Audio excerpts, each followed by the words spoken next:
با انجامیابی موسم‌های فوتبالی الکی رفزنه‌های گزارشی فوتبال بازان را هم به گشوده‌شوی فرصت‌های اندک مانده است. برنامه نوبتی ترانسفر در عمل است. منظور شما با فراگیری همین موضوع. سلام.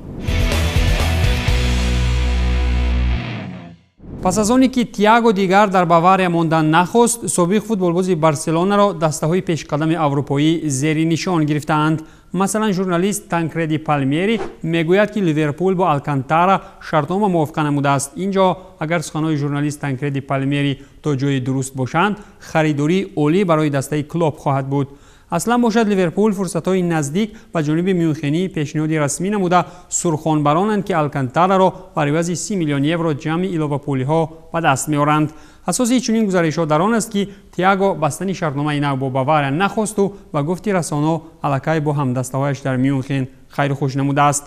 آلکانتارا 29 ساله در صف باواریا از سال 2013 این جانب برآمد نموده قرارداد فعلیش با باشگاه آلمانی تا تابستان سال 2021 مهلت دارد.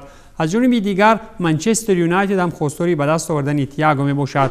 خلاصه کار این است که عامل حل کننده اینجا فقط پول هست و ممکن است به پولی باز هم لیورپول در این سودا نیز به مثال نقش‌ها اطراف ورنر از شکستش اعتراف نماید.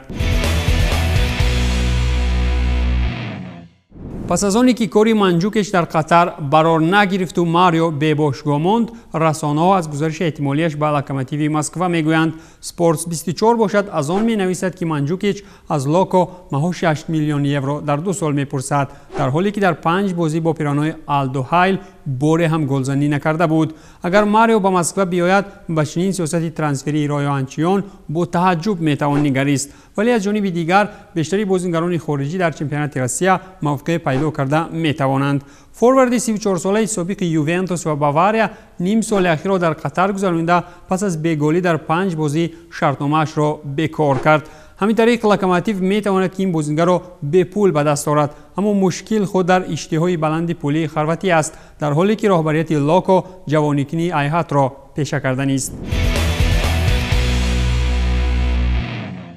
نشانی اساسی ترانسفری ریال به قول سپورتس بیلد به لندن شتاب میکند. نشریه مذکور بر آن است که هاورتز از بایر خواستار می شود که همین تابستان او را به چلسی جواب دهند. با همین آلمانی گویا که تیار است خود را در پرمیر لیگ انگلیا بسنجد. از روی معلومات سپورت سپورتس بیلد کریستیان فالک نیم حمایتگر 21 ساله مدت‌های نزدیک میتواند که به انگلیا سفر کند. پیشتر باشد خبر داده میشد که کبوت‌ها آماده اند که برای فوتبالباز بایر 100 میلیون وعدگی را پرداخت نمایند. شرطنامه هاورتز با بایر باشد تا سال 2022 مهلت دارد. ترانسمارکت این فوتبالباز را که 17 گل و 9 اسیست در 43 بازی‌های موسم دارد 81 میلیون یورو نرخ کرده است. با قول تلگراف MU رویخط بازیگرانی را معین کرد که در اوزانه تابستانه ترانسفری به فروش برآورده می شوند. اینجا گپ سری 6 نفر می رود و بنا به معلومات تلگراف اوله گونار سولشر از این بعد به حمایتگران مارکوس راخو، کریس سمولینگ، فیل جونز و دیاگو دالوت احتیاج نداشته رویخطی از دست روندگان را باز نیم حمایتگر جسی لینگارد و حمله‌ور الکسیس سانچز پره می‌کنند. نسبت کلی این بازیگران مانیکانیو پیشنهادها را انتظارند و اطمینان دارند که از فروششان نیم حمایتگر هجومکاری بروسیا جیدون سانچه را خریداری کنند و خراجات‌های زمان کرونا ویروس را هم پوشیده می توانند. سمولینگ و سانچز باشند عین حال در اجاره در ایتالیا قرار داشته. تا حال معلوم نیست که روما و اینتر آنها را خریداری می کنند یا نه، در حالی که سامانه ترانسمارکت سانچو را 117 میلیون یورو ارزش داده است. ال چرینگیتو تیوی باشد بر آن است که ریال راهی به پول به دست آوردن امباپه را پیدا نموده است. در مادرید کلیان را بسیار می‌خواهند، در حالی که در پاریس او را از دست دادن نمی‌خواهند.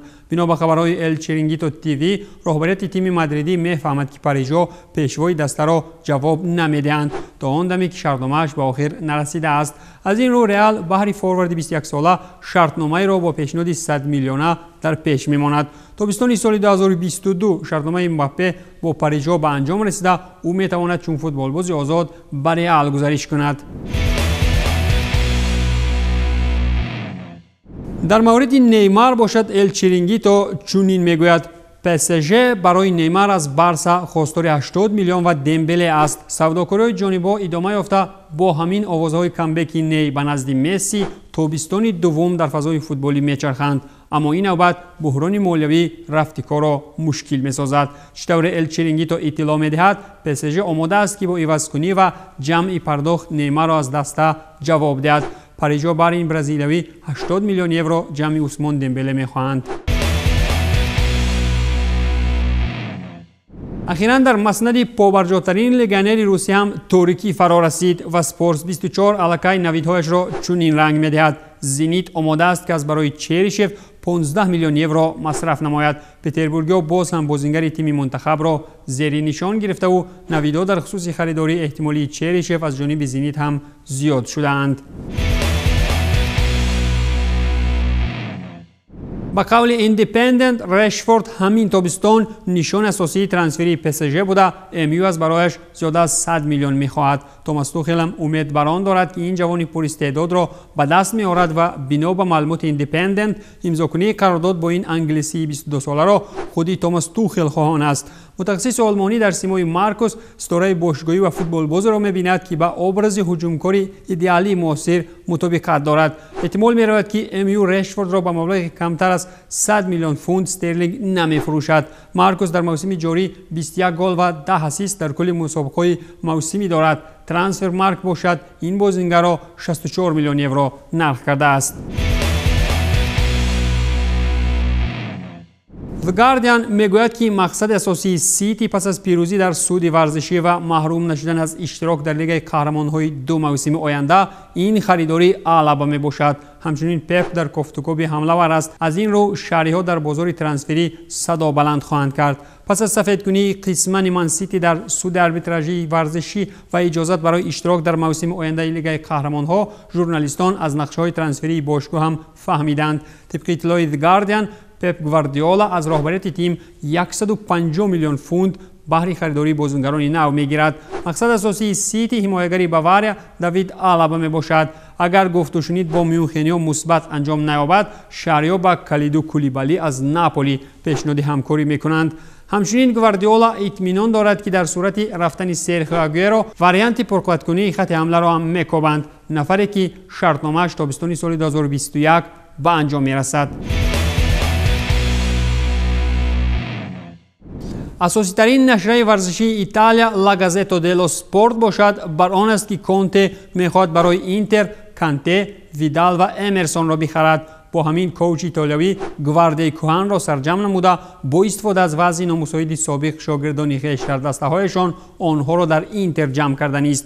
тибқи гуфтаҳои La Gazzetta dello Sport, Конте дар ҳамин миёна мавсим ҳамчунин мекунад. ӯ мехоҳад ба ҳайат таҷриба илова кунад ва бо даъвати Нголо Канте, Эмерсон Палмери аз Челси ва Артуро Видал аз Барселона дастаро пурқувват кунад. аз суханҳо ба Сити рафтани Мессиро ҳам метавон даҳон баст. пас аз оне ки Гвардиола гуфт ки мехоҳад Месси дар Барселона бимонад, ин каталонӣ мумкин ки худ ба Барса нияти баргаштан дорад ё ки чунин гапҳоро аз меҳри беандоза нисбати футболи ватан мегӯяд.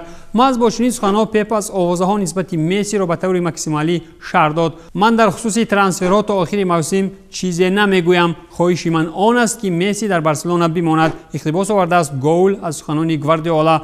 ёдрас мекунем ки пештар васоити ахбори омма аз он менавишт ки Месси бо Барса тамдиди шартнома нахоҳад карду ҳамзамон бидуни хоҳиши рафтан аз даста аз роҳбарияти кунунии тим норозӣ аст. қарордоди феълӣ миёни Лео ва Нилу Нуриҳо бошад тобистони соли оянда ба итмом мерасад. ҳамзамон Sky Sports бо ифшои хабари нав рассонаҳоро ба таркиш андохт. британиҳо мегӯянд ки Сити баҳри мубориза барои Лаутаро бо Барселона рақобат карданист. шаҳриҳо бо ҳамин ният дар страйкери Интер ивазкунандаи Агуэроро мебинанд. чӣ тавре рӯшан аст, аргентинӣ намехоҳад бо тими итолиявӣ тамдиди шартнома кунад ва пешравиро дар маснад мехоҳад. муддатҳои тӯлонӣ пешдози ягона дар харидории Лаутаро Барселона буд, вале акнун каталониҳоро рақиби мустаҳками муқобил аст. чӣ хеле Sky Sports навишта кардааст, дар харидории страйкери номбурда ҳамчунин Манчестер Сити иштиёқманд аст, бошгоҳе ки ӯро ивазкунандаи Агуэрои 32 мебинад. аз рӯи маълумоти сарчашма, шаҳриҳо имкони бештаре доранд то ба ҷониби нейратзуриҳо 110 миллион евро پرداخت نمایند. خریدارای بزرگی دسته ها باشند احتمالاً پس از انجام پره موسمی فوتبالی آغاز شده نوابسته از محدودیت‌های مالیوی ما شاهد تغییرات‌های چشمرسی ترانسفری خواهیم شد. این بود فرجام برنامه ترانسفری ما. خیر، تنسیت و پیروز باشید.